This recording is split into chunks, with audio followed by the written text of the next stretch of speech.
Hello, everyone, and welcome back to Homeschool and Chill, the YouTube channel that seeks to alleviate your stress and anxiety about homeschooling. My name is Corinne, and today I just want to talk to you a little bit about homeschool routines and schedules.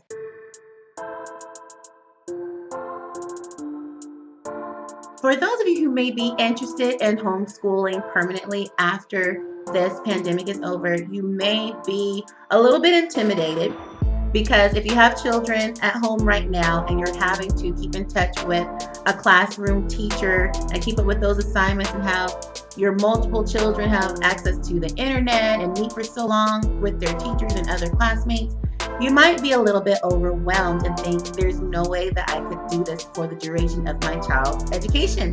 But I'm here to just let you know that quarantine schooling that you're doing right now, or coronavirus schooling, is very much different than the homeschooling that those of us who have been doing it for a while. It's very different from what we do.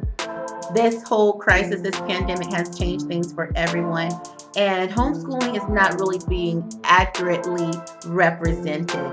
I just wanted to let you know that when my family homeschools, and for most families who do homeschool, we have a ton of flexibility and a ton of freedom to do things just the way that we want to, because we're in charge of everything. With homeschooling, we get to decide what days of the week that we homeschool, how long our homeschool day is going to be, and how long our school year is going to be in general. And having that freedom makes a huge difference when you're teaching more than one child and when you're having to get about your day-to-day life. I know for us personally, we homeschool maybe 5 days a week, but there are some days that I just decide we need a break today. And I can do that because I homeschool year round. Another example, even when it comes to taking breaks, I usually don't plan my breaks in advance. I tried doing that one school year and I was like, whatever. I try not to plan our breaks in advance. I just make sure that I don't end our school year until we've covered everything that I wanted to cover, because I can start a school year or end a school year whenever I please, because I'm homeschooling. As long as the kids are learning, that's what matters. So I don't plan our breaks in advance. What happens is whenever I feel that we need a break, if I'm just tired and I'm out of it, or if there's something important or major that's going on in our family, or my girls just seem like they're tired or they're sick or whatever the case may be, then we just take a break that day and we just pick up where we left off the next time that we decide that we're going to have class. And that seems to work a lot better, because I noticed when I used to plan our breaks, the break time would come up and my girls would still want to do lessons, or I would just feel really motivated, but it was like, oh, it's supposed to be break. Oh no, girls, we're not having lessons today because we're on our break. And it was a waste of time. There was opportunity there where I was motivated and my girls were motivated. They wanted to learn, but we were taking a break just because the schedule said that we were having a break. And then there were some days where we were not on break and I'm just exhausted, but I'm trying to just push, and I'm just trying to push the girls through, and they're kind of fighting me on it and everything. But yet, we're going through it just because the schedule said that we didn't have a break. And it was who said that you had to follow a certain schedule? As long as the girls are learning what they need to learn, and they're getting their 180 days of education within a school year, that's the thing that matters. They have the rest of their lives to stick to routines or stick to schedules or whatever.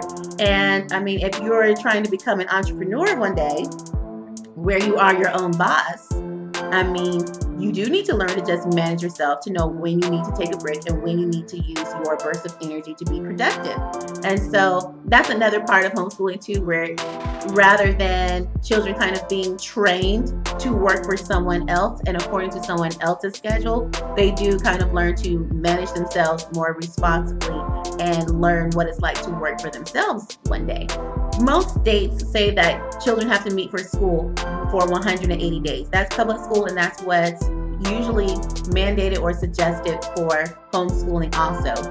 So it's just out of the 365 days in a year, you have to teach your children for 180 of those days. That's including days that are for field trips and all of those things too. So I homeschool my girls year round. And obviously, I don't teach them every single day, but if you consider that there's 365 days in a year and there's only 180 days that you have to teach, then that gives me a lot of flexibility there.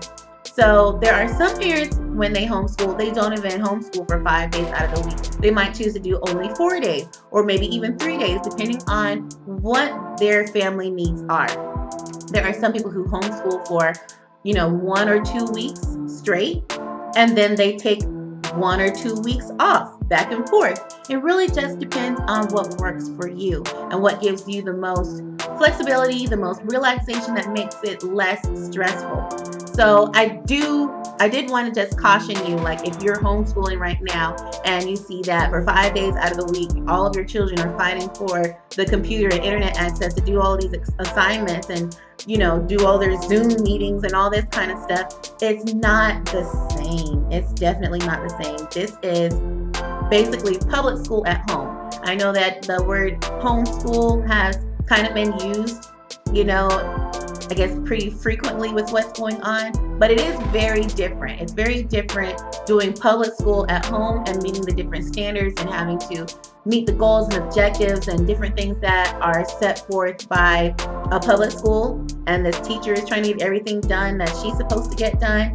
It's still very different than what we're doing homeschooling, where you're just working off of your family schedule, your family's needs, and all of those different things. Right now, with all this going on, there's really been like a light that's been shown on homeschooling. And I think that because we're all in crisis, we're all in a pandemic, we're all just closed up in the house, we can't go places that we normally would go, and children are trying to be educated at home, pretty much using the same methods that were used in school, but just online. I think a lot of people are getting, like a misconception of what homeschooling is like. Homeschooling can be just as flexible and free as you allow it to be. You can recreate a traditional classroom setting at home if you wish, or you can just make it as wildly, eclectic or unusual as you want to. Like there's people who actually world school. They don't sit at home. They just travel the world with their children, and their children learn about the world firsthand in real life. So it can be anything that you make it out to be. So I want you, if you were really sitting here thinking, I want to pull my children out of school, I want to homeschool them, I've been curious about homeschooling, or even if you weren't thinking of doing any of those things, if you just were curious what homeschooling was like, and now you're at home with your children and trying to make sure they learn, and you're like, oh my gosh, this is the worst thing to ever be done, I wanted you to know that you're not getting a very accurate perception of what homeschooling is really like. It's very different. You have the control over, your everyday routine and schedule. You have control over, your school year, how long your school year is going to be, even what you're going to teach your children. You come up with what their curriculum is going to be. There's no rule that said that a 6-year-old child has to learn just a specific amount of things, because I've said in a previous video, those certain standards can change from state to state. Depending on where you live, it changes about what your child should be learning for their age. So there's no rule that your child has to learn a specific thing by a certain age. So you can decide whatever you want your children to be learning that works best for them. I just wanted to spend some time explaining that to you guys. I hope that helped you a little bit, for those of you who had a little bit of anxiety about homeschooling long term, or for those of you who are just thinking that we're crazy for even trying to homeschool our kids in the first place. I just wanted to give you a better representation of what homeschooling is like. I hope that you liked this video, and if you did, make sure that you like, share, and subscribe. And most of all, love yourselves. Bye, loves.